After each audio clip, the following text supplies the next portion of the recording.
Hello, everyone, and welcome as always to our Sawdust City Happy Hour tastings and a special beer that we have a review of and a tasting of today.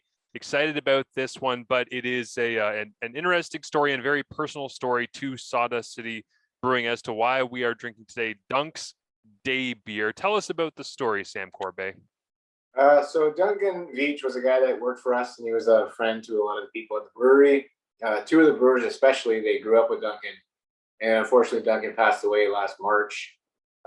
And James and John, two of the good brewers that work with us, like I said, we're friends with them for a long time, and they wanted to make a beer in his honor. Dunk was a really laid-back guy, very easygoing, really like salty type of guy. He just liked chilling out, so they wanted to do a beer that Duncan would have really enjoyed, which was just a simple, easy lawnmower beer. And then they had Sandy, our artist, drop basically that's his house and him mowing his lawn with his dog Benny in the back. So it's a tribute to our friend Dunk, and we wanted to honor his memory, and it's I think exactly the type of beer he would have liked.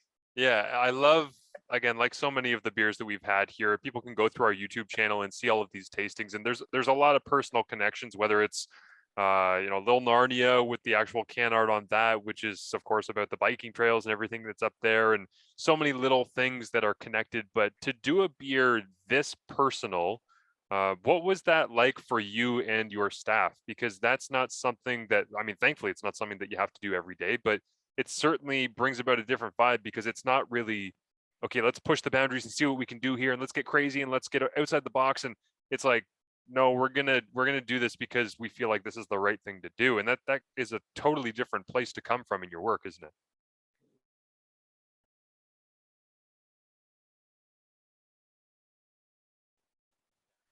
Well, yeah.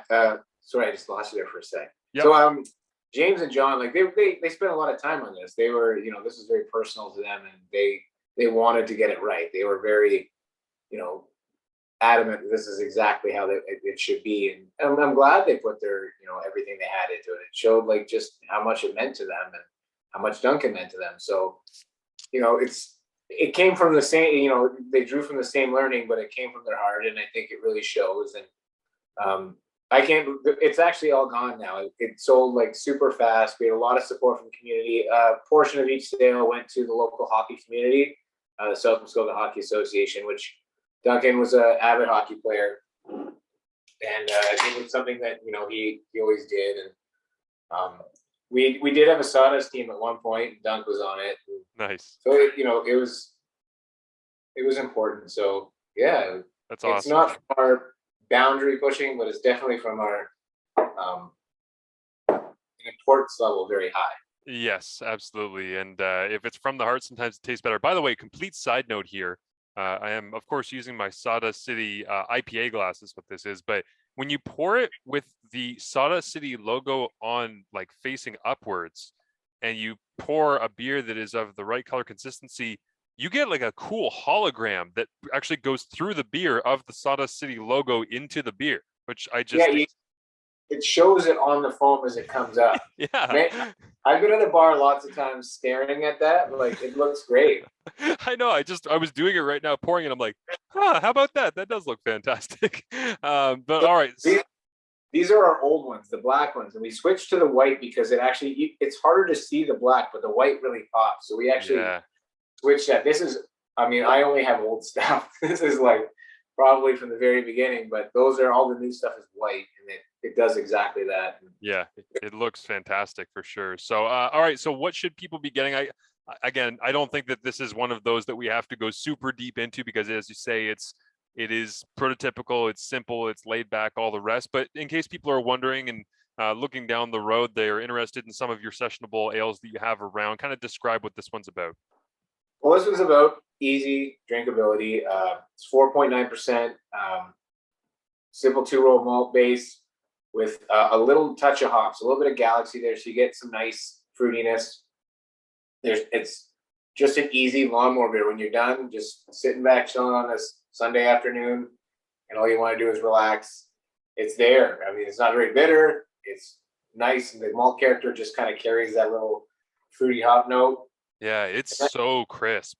like so crisp. That's the first thing that jumps out to me on this. And there's some ales I've had in the past where you get the crisp kind of nature of them on the front end, but then you get the very like they're trying to prove like, hey, I'm an ale. Like they're trying to make it taste as ale-y as possible. And this one is nice because it just is so smooth the whole way through.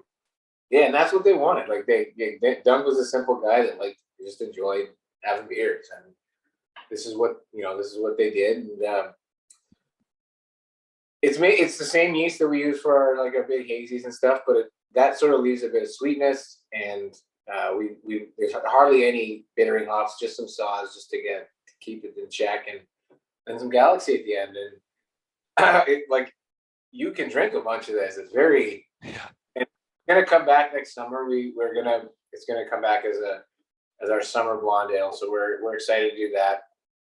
And it's important, like it's not just it was for Dunc, but we want to keep the idea of community in here, things that are important to the Graveners community, the local community, things that speak to the people from the community, and we want to share that with everybody in Graveners because they've been so supportive of us throughout the years and continue to be. And when this came out, all the people they really supported it and came in, and it just disappeared like super fast. Yeah, that's fantastic to hear. And that sense of community and being able to cultivate that, obviously a good business decision, but just as a human decision. I mean, that's really what this stuff is about. We've said so many times that beer is about people. It's a social experience, and being able to share things. It's, I was laughing the other day. I was listening to Neil Brennan, who was an original writer on the Chappelle Show and does his own stand-up comedy skits and all the rest. And he was doing this whole bit on a podcast I was listening to, saying, beer is always present for things that suck. Why is that? And he was like, you go to a baseball game, it's so slow, nothing's happening, but it's great to drink beer at. He goes, you go play golf. Are you or any of your friends actually good at golf? You might have one or two, but no, you all suck. Well, what do? You have beers when you're on the course. And it's like, without realizing it a lot of the time, you're drinking beers like this in a social environment because you know what you're doing sucks. So why not just enjoy something simple and smooth and crisp? And I'm like, when I taste this, I just think about that Neil Brennan bit, because it was like, as he's listing off the things, I'm going, oh my God, golf does kind of suck. I'm not good at golf. Why do I golf? What am I doing? I bought $300 clubs. What did I do that for? It's punishment, actually. Yeah, even it's funny because the Scottish descendants in me says golf, beer, perfect combination. Then you start to realize, wait a minute, I think we all just started playing golf because we were having beers. And there is like that swing loop. You hit about 3 pints and you're like, this is perfect. But then there's a diminishing returns, and it's quick and it's fast and it's hard. And then so you round like the 13th, 14th hole, and you're like, I've had one too many, and this is the end of it. Well, my thing has always been nerves off the first tee box. Doesn't matter if I'm playing alone. Like if I'm playing alone, if I go for a round by myself, which I've only done like twice in my life. One of them was a funny story because I thought I had to work on Thanksgiving Monday. So I drove back from my parents' place in Kingston. I got back and I turned on my radio station and it was not the normal programming. And I texted my boss and he said, you don't do a show today. I'm like, okay, sounds good. I guess I'm going golfing. So I ended up going, and it's like the first tee box, I'm nervous as all hell, even if it's just the starter who's watching me, let alone if it's my friends or anybody else. And I've always been someone who it's like, oh man, I bombed the first hole. It's a 9, it's an 8, it's a 10, whatever. I'll get a beer. My peak is about 3/4 of a beer in. By the time that I get to 2 beers in, it's over. So it's like from hole 2 through hole 5, I'm like, oh, we are cooking.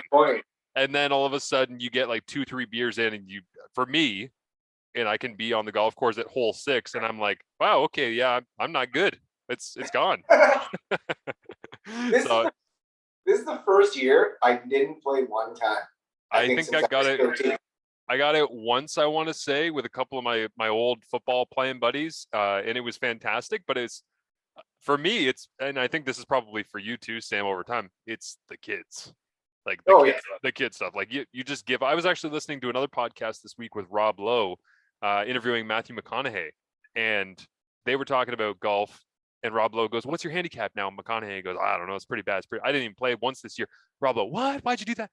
he goes, kids. And Rob goes, oh yeah, when you have kids, you tend to give up golf for a solid 8 years. Like you just, Yeah, well, you don't it's swing. 5 hours. It's 5 to Yeah. 8 hours of your day.